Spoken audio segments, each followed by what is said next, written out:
কোন সাহসে তুমি জমিদারের গায়ে হাত তুলেছ? কেন তুমি তার লোকের উপর হামলা করেছো?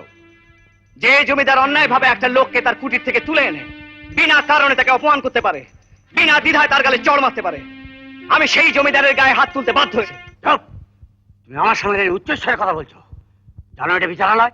সত্যি যদি এটা বিচারালয় হয় আর আপনি যদি ন্যায় বিচারক হন, তাহলে বিচার করুন তার, যে আমাকে একটা মিথ্যে ষড়যন্ত্রের জালে জড়িয়ে একটি মেয়েকে আমার জীবন থেকে বিচ্ছিন্ন করে দিয়েছে। কে সে মেয়ে? আমার স্ত্রী। কোথায় সে?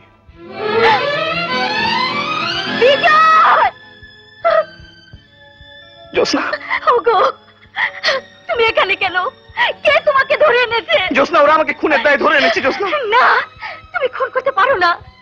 সব মিথ্যে, সব মিথ্যে।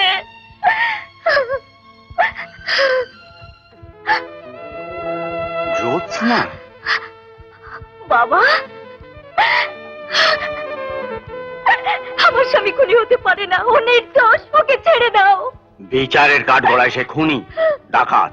না, আমি বিশ্বাস করি না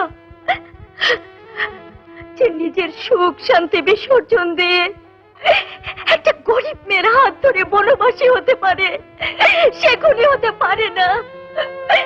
যে ব্যক্তি নিজের পেটের ক্ষুধা নিবারণের জন্য জঙ্গল থেকে কাঠ কেটে বাজারে বিক্রি করতে পারে, সে ডাকাত হতে পারে না বাবা, ডাকাত হতে পারে না। তোমার কথা আমি বিশ্বাস করতে পারছি না, কারণ তোমাদের কুটিরেই ওই রক্তমাখা ছোরা আর গহনাগুলো পাওয়া গেছে। এসব মিথ্যে, সব ষড়যন্ত্র। নিশ্চয়ই কোনো লোক চালাকি করে কাজ করেছে। ওকে ছেড়ে দাও বাবা, আমি না তোমার মেয়ে। জ্যোৎস্না, আমি বিচারক, এখানে বাবা মেয়ের কোনো পরিচয় নেই। বিচারের কাঠগড়া বড় নিষ্ঠুর মা। তার চেয়ে বড় নিষ্ঠুর তোমরা। তা না হলে আইনকে বড় মনে করে একজন পিতা তার সন্তানের মায়া মমতা ত্যাগ করে তাকে হত্যা করার আদেশ দিতে পারে না। তোমাদের বিচার যদি এতই নিষ্ঠুর হয়, তাহলে পিতা হয়েছিলে কেন? বলো, বলো বাবা, বলো, বলো। জ্যোৎস্না, এটা বিচারালয়, এখানে আবেগের কোনো দাম নেই। তুমি যদি উপযুক্ত প্রমাণ দিতে না পারো, তাহলে কাল সূর্যোদয়ের আগেই তোমার স্বামী ফাঁসি হয়ে যাবে। না, না, না বাবা, না, এত নিষ্ঠুর বিচার তুমি করো না। আমি অনেক ত্যাগের বিনিময়ে ওকে পেয়েছি।